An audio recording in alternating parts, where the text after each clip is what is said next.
कहानी की शुरुआत जॉन नाम के एक आदमी को दिखाते हुए होती है, जो अपनी प्रेग्नेंट वाइफ केट को हॉस्पिटल लेकर जा रहा था, क्योंकि केट को बहुत ज्यादा लेबर पेन हो रहा था। उसे व्हील चेयर पर ऑपरेशन रूम में ले जाया जा रहा था, जबकि जॉन एडमिशन की फॉर्मेलिटीज पूरी करने के लिए वहीं पर रुक जाता है। अचानक रास्ते में केट को ब्लीडिंग होने लगती है, जिससे वो बेहोश हो जाती है। होश में आने के बाद वो खुद को ऑपरेशन रूम में मेडिकल स्टाफ से घिरा हुआ पाती है, पर उसका हस्बैंड वहाँ नहीं होता। उसे वहाँ अजीब सा डर महसूस होता है कि इतने में एक नर्स उससे कहती है कि उसका बच्चा मर चुका है, जिस पर केट को विश्वास नहीं होता। तभी जॉन अंदर आकर बच्चे की बर्थ का वीडियो बनाने लगता है, जैसे कि कुछ हुआ ही न हो। नर्स केट को उसका मरा हुआ बच्चा दिखाती है, जिसे देखकर केट जोर जोर से चीखने लग जाती है, लेकिन तभी उसकी नींद खुल जाती है और उसे पता चलता है कि वो एक बुरा सपना देख रही थी। वहाँ से उठकर वो शीशे में अपने पेट पर उस निशान को देखती है, जो कि बच्चे के जन्म के समय ऑपरेशन के कारण हुआ था। दरअसल कुछ समय पहले उसने एक मरे हुए बच्चे को जन्म दिया था और तब से वो इस तरह के डरावने सपने देखती आ रही थी। इसके बाद केट एक टैबलेट खाती है। अगले दिन वो फिजियोथेरेपी के लिए जाती है, जहाँ डॉक्टर ब्राउनिंग उसे बताती है कि मरे हुए बच्चे के जन्म के बाद इस तरह के डरावने सपने आना नॉर्मल बात है। डॉक्टर की इस बात पर केट उन्हें कहती है कि इन डरावने सपनों का मतलब ये भी तो हो सकता है कि उसे एक बच्चे को अडॉप्ट कर लेना चाहिए, पर जल्दी ही वो ये महसूस करती है कि शायद वो इसके लिए अभी तैयार नहीं है। ब्राउनिंग केट को कहती है कि बच्चे को अडॉप्ट करने या ना करने का फैसला तुम्हें खुद लेना है और तुम्हें जो ठीक लगे वही करो। यहाँ पर केट ब्राउनिंग को ये भी बताती है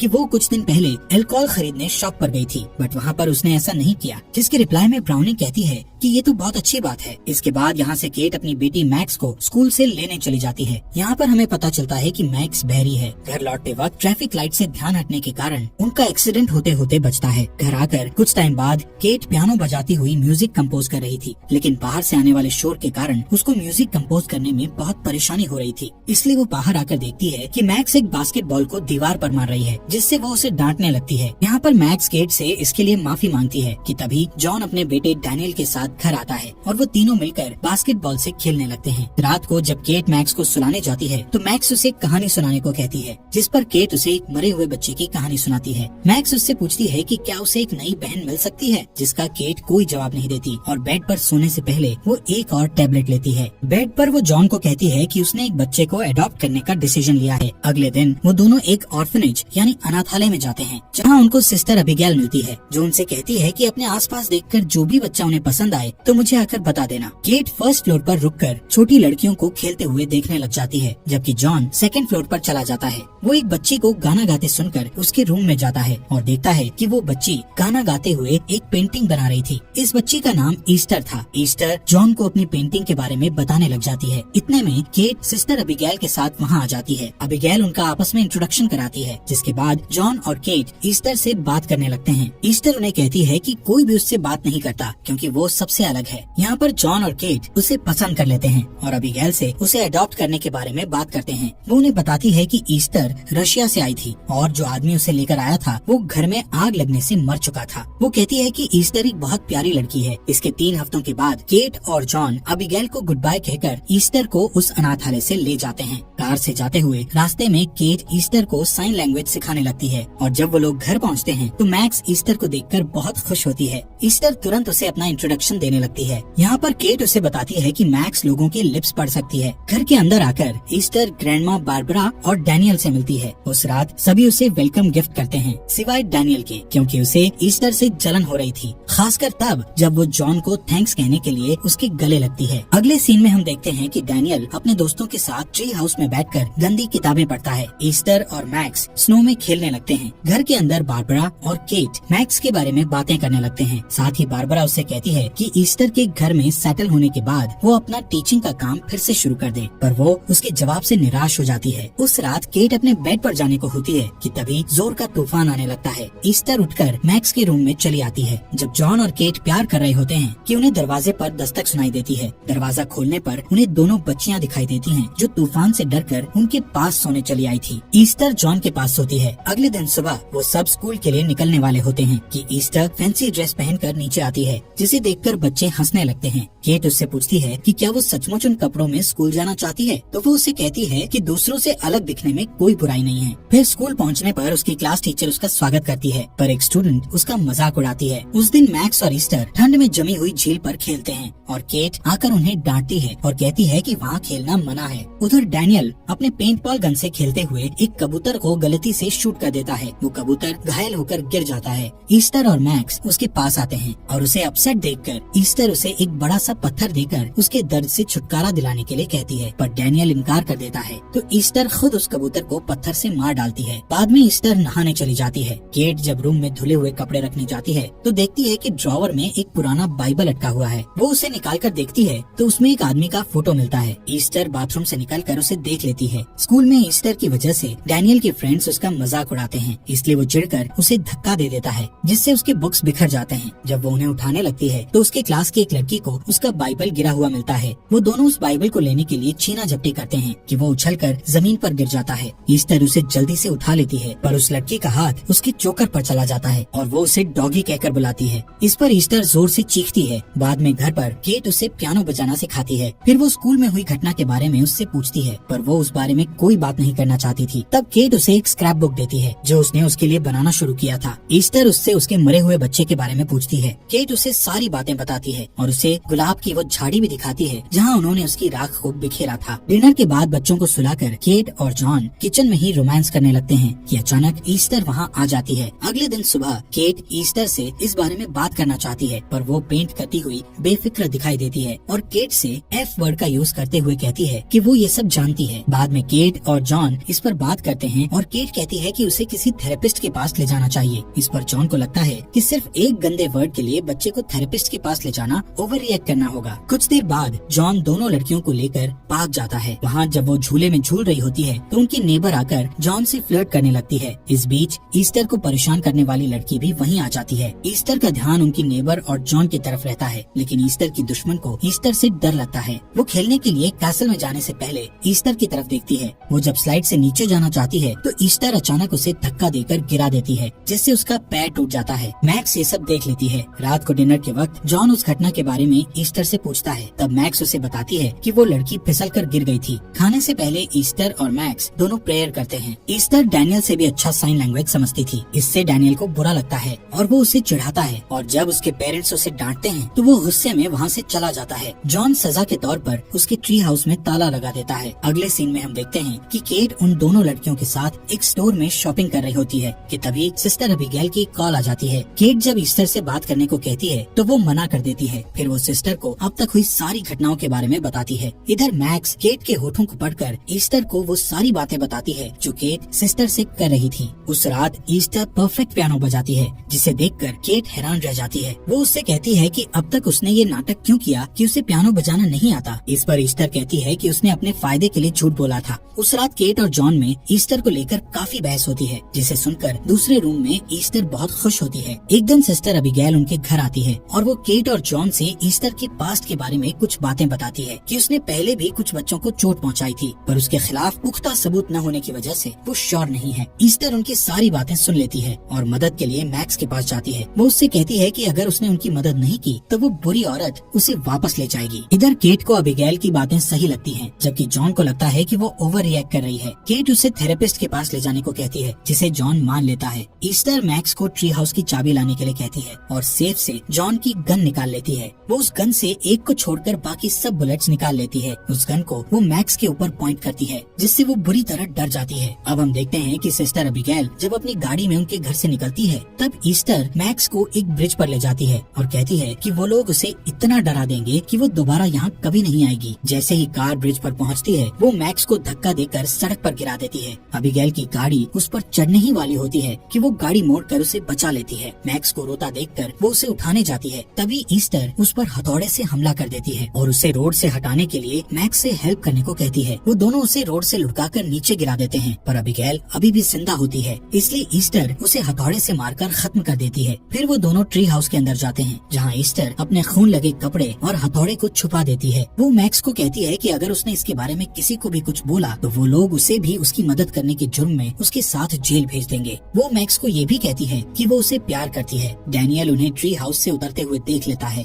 और ईस्टर भी उसे देख लेती है। उस रात ईस्टर एक धारदार चाकू के साथ उसके रूम में आती है और उसे किसी को कुछ न बोलने के लिए धमकाती है। वो बहुत डर जाता है और डर की वजह से डैनियल का पेशाब निकल जाता है। इधर सीन शिफ्ट होता है, जिसमें जॉन और केट ईस्टर को लेकर थेरेपिस्ट ब्राउनिंग के पास जाते हैं। जब ईस्टर बाहर इंतजार कर रही होती है, थेरेपिस्ट उनसे कहती है कि ईस्टर के साथ कोई समस्या नहीं है, बल्कि समस्या केट के साथ है। वो कहती है कि केट को तीसरी बार मां न बन पाने के कारण एक अधूरापन महसूस होता होता है जिसे वो ईस्टर पर निकालती है। जॉन उसकी बातों से सहमत होता है। जब वो वापस घर आते हैं तब केट को ऑर्फनेज से कॉल आती है और वो बोलती है कि उनके यहाँ जाने के दिन से ही सिस्टर अबिगेल वापस नहीं लौटी है। पुलिस उनकी तलाश करती है और उन्हें उनकी बॉडी वहाँ मिलती है जहाँ ईस्टर ने उसे छोड़ा था। पुलिस ऑफिसर केट और जॉन से बात करते हैं पर वो कहते हैं कि उन्हें किसी पर कोई शक नहीं है। इधर ईस्टर अपने रूम में अपने एक्वेरियम की लाइट को ऑन और ऑफ कर रही होती है, जिससे उसकी बनाई हुई पेंटिंग जो उसने इस घर और फैमिली के लिए बनाई थी और डरावनी लगती है। इन घटनाओं से परेशान होकर केट डिस्टर्ब्ड बच्चों के बारे में ऑनलाइन सर्च करती है और जो कुछ भी उसे पता चलता है वो उसे जॉन को दिखाती है। वो फिर से उससे सहमत नहीं होता है। इस पर वो कहती है कि अब वो दोबारा डॉक्टर ब्राउनिंग के पास नहीं जाएगी। केट ईस्टर को लेकर चिंतित रहती है और वो कहती है कि वो रशिया के ऑर्फनेज से कांटेक्ट करेगी जहाँ से ईस्टर आई है। जब वो कॉल करती है तो उसे पता चलता है कि उनके पास ईस्टर नाम की किसी लड़की का रिकॉर्ड नहीं था। अगले दिन जॉन ईस्टर को डेंटिस्ट के पास ले जाने के लिए उठाने आता है पर वो जाना नहीं चाहती थी, इसलिए वो उसे दूसरे दिन ले जाने का वादा करता है। फिर वो दोनों सारा दिन साथ में पेंटिंग करते हुए बिताते हैं। ईस्टर उसे कहती है कि केट उसे पसंद नहीं करती है। इस बीच केट दूसरे बच्चों को स्कूल छोड़ने जाती है और उनसे ईस्टर के बारे में पूछती है। वो दोनों झूठ बोल देते हैं कि उसने कभी कुछ गलत नहीं किया है। उस रात ईस्टर किचन में केट से कहती है कि वो उसके लिए कुछ गिफ्ट लेकर आई है। फिर वो उसे गुलाबों का एक गुलदस्ता देती है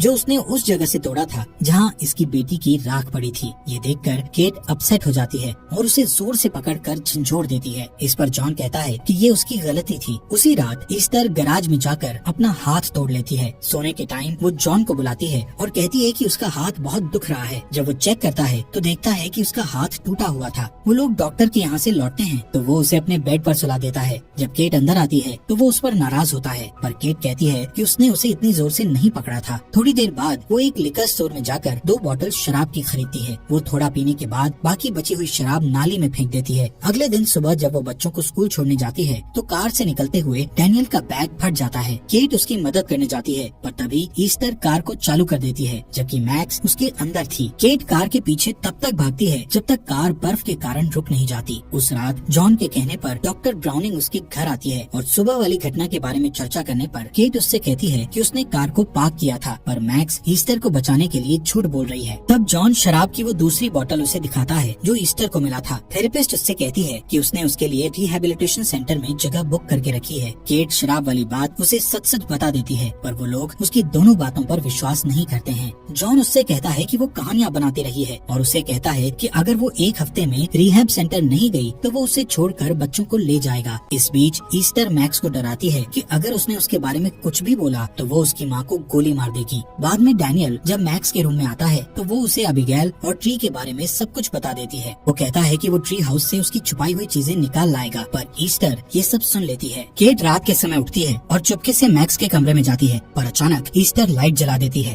वो लोग उन घटनाओं के बारे में बातें करते हैं कि ईस्टर उसे उसकी वो डायरी दिखाती है जो उसके पास थी और उसे बताती है कि वो उसे पढ़ चुकी है पर केट को उससे कुछ फर्क नहीं पड़ता। अगले दिन केट फिर से ऑर्फनेज में कॉल लगाती है पर जब उसे कुछ पता नहीं चलता तो वो ईस्टर के बाइबल को ढूंढती है जो कि उसे उसके महंगे खिलौनों के बीच छुपा हुआ मिलता है। उसे उसके अंदर कुछ आदमियों की तस्वीरें मिलती है। वो देखती है कि उसमें सारने इंस्टीट्यूट लिखा हुआ था और वो तुरंत उस शब्द का अर्थ ऑनलाइन ढूंढने लगती है और वहाँ से मिले नंबर पर फोन लगाने पर उसे पता चलता है कि वो कोई ऑर्फनेज नहीं बल्कि एक मेंटल हॉस्पिटल था। इस बीच डैनियल चुपके से अपने घर से निकलकर ट्री हाउस में जाता है ताकि वो ईस्टर द्वारा छुपाई गई चीजों को निकाल सके। ईस्टर उसका पीछा करती है और सबूतों पर पेट्रोल डालकर उसे जला देती है और डैनियल को उस जलते हुए ट्री हाउस के अंदर लॉक कर देती है। वो अपनी माँ को पुकारता है पर वो ईस्टर के बारे में छानबीन करने में बिजी रहती है। ट्री हाउस की छत पर चढ़कर डैनियल मदद के लिए चिल्लाता है। वो लकड़ी के एक बीम पर गिरता है और वहाँ से फिसलकर जमीन पर गिर जाता है और ईस्टर उसे देखती रहती है। केट आग को देखती है कि अचानक उसकी नजर ईस्टर पर पड़ती है जो एक बड़ा पत्थर लेकर डैनियल को मारने जा रही होती है। मैक्स उसे धक्का देकर दूर हटा देती है और इससे पहले कि वो और कोई नुकसान पहुंचाती केट वहां पहुंच जाती है। डैनियल जिंदा रहता है। थोड़ी देर बाद वो सब हॉस्पिटल में होते हैं और डॉक्टर उन्हें बताता है कि डैनियल को सीरियस नेक इंजरी हुई थी जिसके कारण उसे कुछ भी याद नहीं है।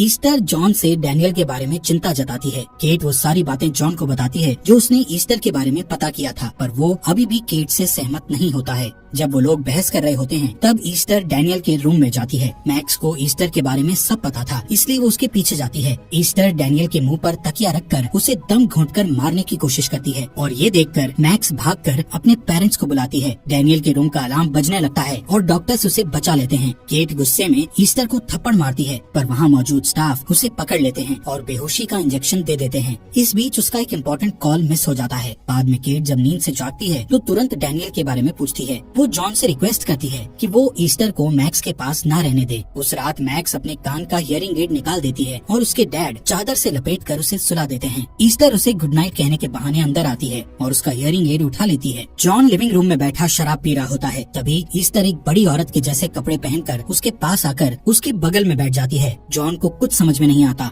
ईस्टर उसे किस करने लगती है। इस पर जॉन उसे समझाता है कि वो उसे इस तरह प्यार नहीं करता जैसे वो अपनी पत्नी केट से करता है। जॉन उसे उसके कमरे में जाने को कहता है। तब वो उससे कहती है कि वो उससे इस तरह बात ना करे जैसे कि वो कोई बच्ची हो। वो कहता है कि कल वो ऑर्फनेज फोन करके उसके बारे में बताएगा। ईस्टर अपने कमरे में जाकर रोने लगती है। इस बीच केट को सार्ने इंस्टीट्यूट से डॉक्टर वरावा का फोन आता है, जो ईस्टर को पहचानता था। वो उससे कहता है कि ईस्टर का असली नाम लीना क्लैमर है और वो कोई बच्ची नहीं बल्कि 33 साल की मैच्योर लेडी है, जो कि एक हार्मोनल डिसऑर्डर की वजह से बच्ची जैसी दिखती है। वो केट से कहती है कि अपने परिवार की सुरक्षा के लिए वो उस घर को छोड़ दे और पुलिस को फोन करे, क्योंकि ईस्टर हॉस्पिटल के सारे पेशेंट्स में सबसे वायलेंट थी और उसके गले और हाथ में कुछ निशान थे जो कि उसे काबू करते वक्त लगे थे। डॉक्टर ने उसे बताया कि उसने कम से कम 7 लोगों को मारा था। केट ये सब जानकर तुरंत घर की तरफ भागती है और सोचती है कि उसने कैसे उन सबको बेवकूफ बनाया। घर पर ईस्टर अपने मेकअप को साफ करने लगती है, जिससे कोई ये ना समझ सके कि वो कोई बच्ची नहीं है। जॉन उससे बात करने के लिए उसके रूम में जाता है तो उसे पूरी दीवार पर उसकी बनाई हुई पेंटिंग दिखाई देती है। उधर केट गाड़ी चलाते हुए जॉन को फोन लगाती है, पर उसके फोन उठाने से पहले ही घर की लाइट चली जाती है। फिर वो पुलिस को फोन लगाती है। जॉन एक लाइट ढूंढकर घर को चेक करता है कि अचानक ईस्टर उसे चाकू घोंप देती है। वो बुरी तरह घायल हो जाता है, इसलिए वो उसे तब तक चाकू घोंपती है जब तक कि वो मर नहीं जाता। मैक्स ये सब देख लेती है। फिर ईस्टर उसके पीछे भागती है। केट इतनी तेजी से कार ड्राइव करके घर तक लाती है कि उसकी गाड़ी घर से टकरा जाती है। वो तुरंत गाड़ी से निकलकर घर की तरफ भागती है। वो जॉन को जमीन पर पड़ा हुआ देखती है। तब उसे महसूस होता है कि मैक्स की जान को खतरा है और वो उसे ढूंढने की कोशिश करती है। वो उसे उसके कमरे में देखती है, लेकिन वहाँ उसके न मिलने पर वो उसके बाथरूम में जाती है कि अचानक ईस्टर उस पर गोली चला देती है। केट अपने बेडरूम में छिप जाती है, लेकिन किस्मत से ईस्टर को वो नहीं मिलती, क्योंकि वो खिड़की के बाहर की तरफ छुपी होती है।